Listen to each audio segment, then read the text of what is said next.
सपा का विकास और बसपा का विकास क्या था। मैंने कहा देखो सड़क पे तो नहीं दिखाई देता, ये जो एलिवेटेड रोड बन रही है ना, ये जनरल साहब के सांसद बनने के बाद बनी है।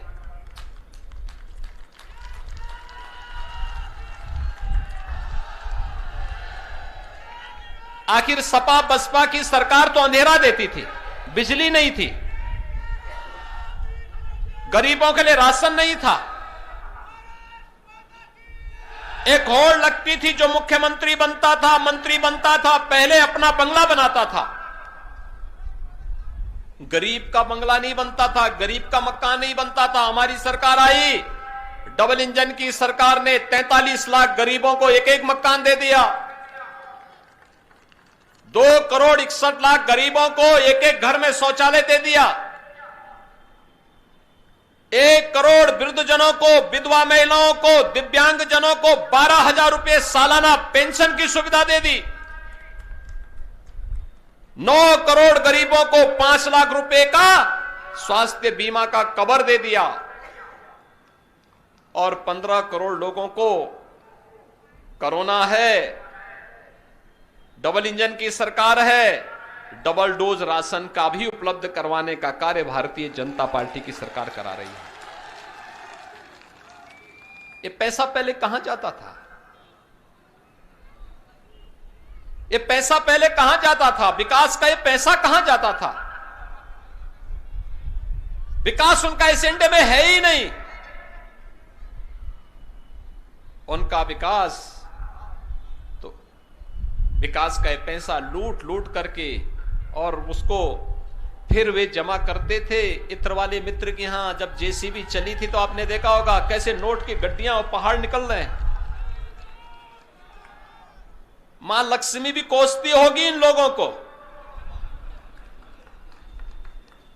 कि कहां मेरा काम लोक कल्याण का था, मुझे आरसीसी की दीवारों में कैद करके रख दिया।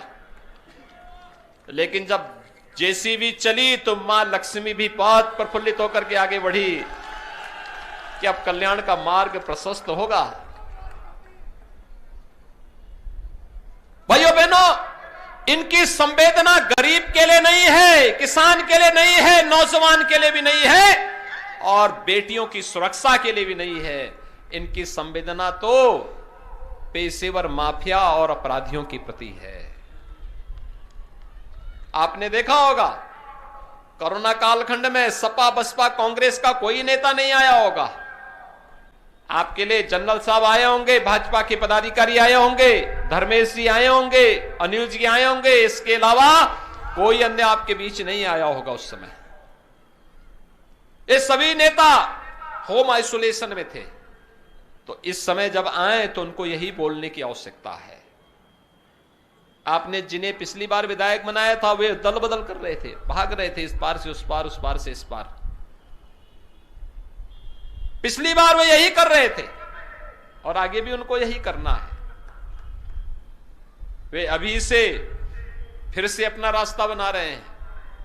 लेकिन मैं तो पहले ही बोल चुका हूं, जो दंगा के मंसूबे के साथ इस समय अपना सिर उठाने का प्रयास कर रहे हैं। 5 वर्ष तक ये सभी लोग बिलों में घुसे थे, दुबके हुए थे। जो थोड़े बहुत कभी सब्जी के लिए निकलता था, पुलिस पकड़ती थी, अगले दिन गले में तख्ती लगा करके आता था, कहा साहब बकस दो, बस सब्जी बेच करके अपना परिवार का भरण पोषण कर लेंगे। आप 10 मार्च के बाद देखना फिर इनके गले में फिर वही तख्ती लटकती भी दिखाई देगी। और फिर एक गर्मी जो अभी किराना में और मुजफ्फरनगर में कुछ जगह दिखाई दे रही है ना, ये सब शांत हो जाएगी इसके बाद। क्योंकि गर्मी कैसे शांत होगी, ये तो मैं मई और जून में भी इसको बहुत शिमला बना देता हूं। और इसलिए भाइयों बहनों, आज आपके बीच में मैं अपील करने के लिए आया हूं। ये 12 लेन का हाईवे मेरठ और दिल्ली के बीच जोड़ने का यह हाईवे, ये डबल इंजन की सरकार दे रही है। और यही नहीं, हापुड़ के वासियों को हापुड़ का पापड़ अगर हमें कभी प्रयागराज में बेचना हो तो मात्र 6 घंटे में इस दूरी को तय करने के लिए गंगा एक्सप्रेस जो बना रहे हैं हम लोग। सुबह निकले यहां से 6 बजे, यहां से निकले, मध्याह्न में 12 बजे प्रयागराज संगम में स्नान किया और फिर वहां से 2 बजे चले, रात्रि को 8 बजे अपने घर में हापुड़ में। ये डबल इंजन की सरकार का लाभ है। ओलंपिक में भी हमारे युवा पदक प्राप्त करेंगे। स्पोर्ट्स यूनिवर्सिटी यही मेरठ पे हम लोग दे रहे हैं।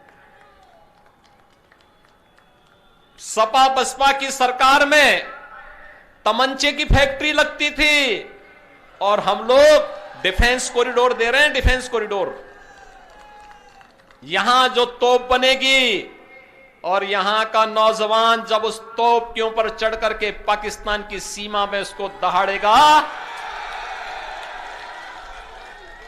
तो दुश्मन का काम तमाम हो जाएगा। भाइयों बहनों, सोच देख सकते हैं और इसी सोच को लेने के लिए, देने के लिए आज एक बार फिर मैं आपके पास आया हूं, आप सबसे अपील करने के लिए। कोरोना में हो सकता है चुनाव आयोग बड़ी रैली करने की अनुमति न दे। अपार उत्साह है। आज मैं प्रातःकाल बुलंदशहर में था, अलग अलग विधानसभा क्षेत्रों में था। क्या उत्साह है, क्या उमंग है। जनता चुनाव लड़ रही है। जब जनता आगे हो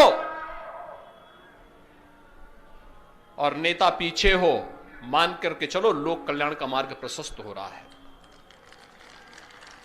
यही लोकतंत्र है। जनता उत्साह के साथ है, एक ही संकल्प है, डबल इंजन की सरकार आनी ही चाहिए। भारतीय जनता पार्टी नेतृत्व की सरकार आनी ही चाहिए। और उसको लेने के लिए ये जो नेता गुमराह कर रहे हैं, जिनकी टोपियां रंगी हुई हैं मुजफ्फरनगर के दंगों के और राम भक्तों पर गोलियों से, उन लोगों को जनता के बीच में आने का तो कोई नैतिक अधिकार होना ही नहीं चाहिए। कोई नैतिक अधिकार नहीं होना चाहिए। लेकिन लोकतंत्र है, वे अपनी बात बोले। लेकिन भाइयों बहनों, गुमराह होने की आवश्यकता नहीं, जनता को बताने की आवश्यकता है। एक ही बात बता देने की आवश्यकता है। जब इनको अवसर मिला था तब बिजली नहीं दी, आज फ्री की बात करते हैं।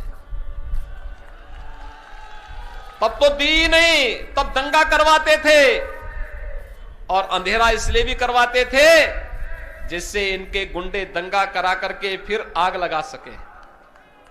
यही तो करवाते थे। मुजफ्फरनगर का दंगा हो, कोसी कला का दंगा हो, मेरठ का उपद्रव हो, बुलंदशहर का उपद्रव हो, और इनको लगता है कि चुनाव में प्रत्याशी बना देंगे तो ये दंगाई सुरक्षित हो जाएंगे। अगर प्रदेश की जनता जनार्दन की सुरक्षा के साथ किसी ने खिलवाड़ किया तो ये वो भी जानता है कि डबल इंजन की सरकार इसको कोई भी स्वीकार नहीं करेगी। और भाइयों बहनों, आज आप सबको यही आश्वस्त करने के लिए मैं आया हूं, कोरोना के प्रोटोकॉल का हम पालन करेंगे। आज उत्तर प्रदेश 26 करोड़ वैक्सीन की डोज देने वाला देश का पहला राज्य होगा जो 26 करोड़ डोज वैक्सीन की दे चुका है। वैक्सीन कोरोना का कवच है। कितने लोगों ने वैक्सीन ली है? ये फ्री वैक्सीन, सबको वैक्सीन है। कोरोना का सबसे बेहतर बचाव। जिन लोगों ने नहीं ली है, अगले 2 दिन के अंदर वह वैक्सीन जरूर ले ले। ये फ्री है, सबके लिए है। वैक्सीन के बारे में जो बोलते थे कि वैक्सीन बीजेपी की वैक्सीन है, ये मोदी वैक्सीन है, उनसे बोलना चाहिए कि उत्तर प्रदेश में 99% से अधिक लोगों ने वैक्सीन ले ली। ये मान के चलिए कि ये बीजेपी वादी हो गए हैं 99% से अधिक लोग। तो यानी उनके जीवन के साथ ये लोग खिलवाड़ कर रहे थे। और किस नैतिकता के साथ आज उनके सामने आते हैं, जनता जनार्दन के पास आते हैं। और इसीलिए मेरी आप सबसे अपील है कि भाइयों बहनों, इन्होंने वैक्सीन के मामले में गुमराह करने का प्रयास किया, इन्होंने खाद्यान्न के मामले में गरीबों का अन्न हड़पने का काम किया। इन लोगों के समय में किसान प्रताड़ित था, नौजवान परेशान था, नौजवानों के लिए नौकरी निकलती थी, चाचा भतीजा वसूली के लिए निकल पड़ते थे। लेकिन अब तो नौकरी निकलती है, पूरी पारदर्शी तरीके के साथ यूपी के नौजवानों को नौकरी मिलती है। पुलिस की भर्ती, सेना की भर्ती, किसी भी भर्ती में उत्तर प्रदेश का नौजवान अग्रणी भूमिका के साथ आगे आता है। ये जो क्रम है यह निरंतर आगे चल पड़ता रहे, चलता रहे, इस संकल्प के लिए आज हम सब आपके बीच आए हैं। भारतीय जनता पार्टी आप सबको इस अभियान के साथ जोड़ने के लिए आज यहां पर उपस्थित हुई है। मेरी आप सबसे अपील होगी, भारतीय जनता पार्टी ने श्री धर्मेश सिंह तोमर जी को अपना प्रत्याशी बनाया है। वे युवा हैं, जुझारू हैं, आपके व्यापक समर्थन को प्राप्त करने की क्षमता रखते हैं और जनरल साहब के सानिध्य में विकास और सुरक्षा का सामर्थ्य भी रखते हैं। आप सभी लोग धर्मेश तोमर के पक्ष में समर्थन देने के लिए संकल्पित हैं।